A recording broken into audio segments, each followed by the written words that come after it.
Hello प्यारे बच्चों, कैसे हैं आप सभी। आई होप आप सभी बहुत अच्छे होंगे। चलिए इस वीडियो में हम समझेंगे क्लास 8 की वर्कशीट नंबर 29 जो कि 17 नवंबर 2021 की वर्कशीट है और आज का सब्जेक्ट है बच्चों सोशल साइंस। और आज हम पढ़ेंगे salient features of Indian constitution और ये इसका 4th पार्ट है। और आज जो हम फीचर पढ़ने वाले हैं वो है secularism. A secular state is one in which the state does not officially promote any one religion as the state religion.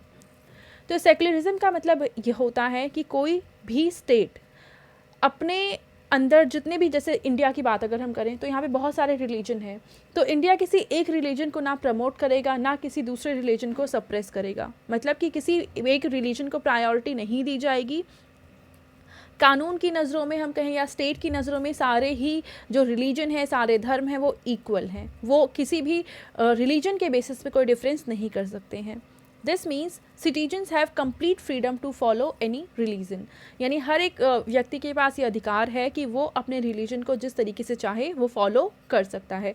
Government कुछ इंटरफेरेंस नहीं कर सकती है इस चीज़ में। Government treats all religious believes and practices with equal respect. तो government जितने भी रिलीजियस बिलीव्स हैं, प्रैक्टिसेस हैं, उन पे क्वेश्चन मार्क नहीं लगा सकती है, उनकी वो रिस्पेक्ट करती है। Thus we can understand the ways in which a country's history often determines the kind of constitution a country adopts for itself. तो किसी भी कंट्री की जो हिस्ट्री है, यानी पिछले कुछ समय से जो टाइम चला आ रहा है, वो डिसाइड करता है कि किसी कंट्री का कॉन्स्टिट्यूशन किस तरीके का होगा। उन्होंने जिस तरीके की पास्ट लाइफ देखी है, जो प्रॉब्लम्स देखी है, वो चाहते हैं कि कॉन्स्टिट्यूशन में ऐसे प्रोविजंस डाले जाएं जिससे कि उन प्रॉब्लम्स को उन्हें फिर से फेस ना करना पड़े। The Constitution plays a crucial role in laying out the ideals that we would like all citizens of the country to adhere to.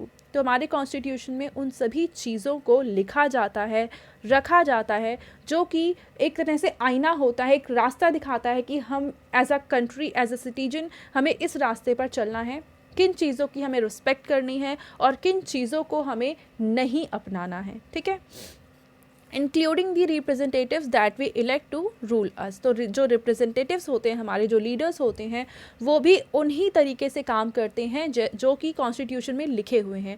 Constitution के खिलाफ जाकर वो कुछ भी नहीं कर सकते हैं। ठीक है, however the Indian constitution is flexible. हमारा जो कॉन्स्टिट्यूशन है वो काफ़ी ज़्यादा फ्लेक्सिबल है। फ्लेक्सिबल का मतलब है कि कॉन्स्टिट्यूशन में टाइम टू टाइम जो सिचुएशंस हैं उनके अकॉर्डिंग चेंजेस किए जा सकते हैं। It has been amended over the years to reflect new concerns of the polity. तो जो नए नए कंसर्न आ रहे हैं उनको भी कॉन्स्टिट्यूशन में शामिल करने के लिए कॉन्स्टिट्यूशन को अमेंड किया गया है, मतलब चेंजेस किए गए हैं। Often a major change in the constitution means a change in the fundamental nature of the country. पर देखो, अगर कोई ड्रास्टिकली चेंज किया जाता है कॉन्स्टिट्यूशन में तो कहीं ना कहीं ये हमारे कॉन्स्टिट्यूशन का जो मेन फंडामेंटल नेचर है उसको चेंज कर सकता है। तो ये हमारे जो रिप्रेजेंटेटिव्स हैं उनको इंश्योर करना होगा कि वो ऐसे कुछ चेंजेस ना लाएं जो कि हमारे कॉन्स्टिट्यूशन का जो बेसिक नेचर है उसको ही चेंज करता हो। ठीक है, अब नीचे हमें कुछ पिक्चर्स दिखा रखी हैं। फर्स्ट पिक्चर में जवाहरलाल नेहरू हैं जो कि साइन कर रहे हैं। ये कॉन्स्टिट्यूएंट असेंबली के मेंबर थे। ठीक है, और ये दिखा रखा है 24 जनवरी 1950 को, जब कॉन्स्टिट्यूशन अडॉप्ट किया जाना था तब की पिक्चर है और दिखाया जा रहा है कि ये साइन कर रहे हैं इस डॉक्यूमेंट पे। यहाँ पे डॉक्टर राजेंद्र प्रसाद जी दिखाए गए हैं और यहाँ कॉन्स्टिट्यूएंट असेंबली के बाकी दूसरे मेंबर्स एंड मिनिस्टर्स दिखाए हुए हैं।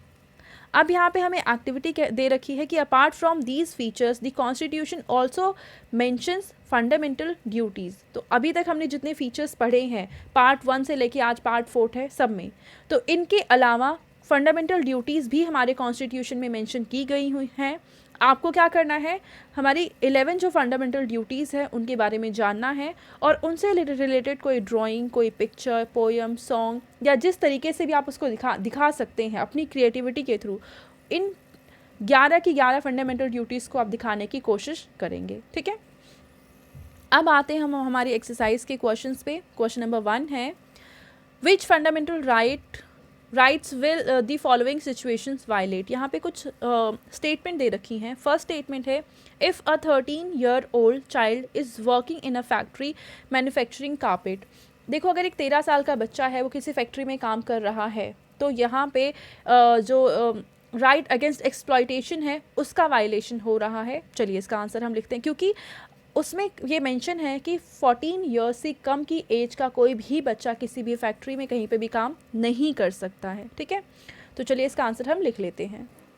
तो फर्स्ट पार्ट में आप लिख देंगे right against exploitation. Second part है if a politician in one state decides to not allow labourers from other states to work in his state. तो अगर मान लो कोई पॉलिटिशियन है जो कह रहा है, जैसे मान लो कोई एमपी का मिनिस्टर है, वो कह रहा है कि यूपी से आए हुए लोगों को हम अपने स्टेट में काम नहीं करने देंगे, तो इसका मतलब वो जो हमारे फ्रीडम का राइट है उसको एक्सप्लॉइट करने की कोशिश कर रहा है, क्योंकि कॉन्स्टिट्यूशन में लिखा हुआ है कि हर एक इंसान को कहीं भी जाने का, कोई सा भी काम करने का और कहीं पे भी काम करने की पूरी फ्रीडम दी गई है। तो यहाँ पे फ्रीडम के राइट का एक्सप्लॉइटेशन किया जा रहा है। चलिए इसका आंसर लिखते हैं। तो बी पार्ट में आप लिखेंगे right to freedom. C part है if a group of people are not given permission to open a Telugu medium school in Rajasthan. तो देखिए राजस्थान में राजस्थानी बोलने वाले लोगों की संख्या बहुत ज़्यादा होगी और तेलुगु जो मीडियम के लोग होंगे वो बहुत कम होंगे। इसका मतलब ये काफ़ी माइनॉरिटी ग्रुप है जो कि अपने कल्चर को प्रमोट करना चाह रहा है और वहाँ पे इस चीज़ को रोका जा रहा है। इसका मतलब यहाँ पे कल्चरल एंड एजुकेशनल राइट्स का वायलेशन किया जा रहा है। चलिए इसका आंसर लिख लेते हैं हम। तो सी पार्ट में आप आंसर लिखेंगे कल्चरल एंड एजुकेशनल राइट्स, क्योंकि यहाँ पे एजुकेशन इंस्टीट्यूशन ये खोलना चाहते हैं और इसको रोका जा रहा है। डी पार्ट है if the government decides not to promote an officer of the armed forces for being a women. यानी कि गवर्नमेंट ये डिसाइड करती है कि आर्म फोर्सेस में जो विमेन काम करती हैं उनको हम प्रमोट नहीं करेंगे। तो इसका मतलब ये जेंडर के बेसिस पे डिस्क्रिमिनेशन है। इसका मतलब ये राइट टू इक्वालिटी के अगेंस्ट है, राइट टू इक्वालिटी। तो डी पार्ट में जिस राइट का वायलेशन हो रहा है वो है राइट टू इक्वालिटी, क्योंकि इस राइट में ये मेंशन है कि आप जेंडर के बेसिस पे किसी भी पर्सन के अगेंस्ट डिस्क्रिमिनेशन नहीं कर सकते हैं। ठीक है, क्वेश्चन नंबर 1 सॉल्व हो गया। अब हम देखते हैं क्वेश्चन नंबर 2। इसमें कहा है below given column on the left list some of the key features of the Indian constitution. ये हमारे कॉन्स्टिट्यूशन के कुछ फीचर्स हैं: federalism, separation of power, fundamental rights and parliamentary form of government. In the other column, write in your own words on why do you think this feature is important। तो आपको यहाँ बताना है कि ये जो फीचर्स हैं वो क्यों इम्पॉर्टेंट है हमारे कॉन्स्टिट्यूशन के लिए। तो चलिए इसका आंसर लिखते हैं। तो देखिए बच्चों, सबसे पहले है फेडरलिज्म। ये क्यों इम्पॉर्टेंट है? It allows different power centres. तो फेडरलिज्म अलाउ करता है कि हमारी कंट्री में पावर के अलग अलग सेंटर्स हैं, जैसे कि सेंट्रल गवर्नमेंट है, फिर स्टेट गवर्नमेंट है, तो इससे जो पावर है उसका डिवीजन हो जाता है। सेकेंड है सेपरेशन ऑफ पावर। तो सेपरेशन ऑफ पावर क्यों ज़रूरी है? Because it denies dictatorship. तो यहाँ पे किसी एक ऑर्गन की डिक्टेटरशिप ना चल सके, इसलिए यहाँ पे हमारा एग्जीक्यूटिव है, लेजिस्लेटिव है एंड जुडिशरी है, इसके बीच में पावर को डिवाइड कर दिया गया है। नेक्स्ट है फंडामेंटल राइट्स। तो जो हम सबको राइट्स दिए गए हैं वो इंश्योर करता है इक्वालिटी। ठीक है, और इसलिए ये इंपॉर्टेंट है। एंड लास्ट है parliamentary form of government. It gives power to people so that they can elect their representatives.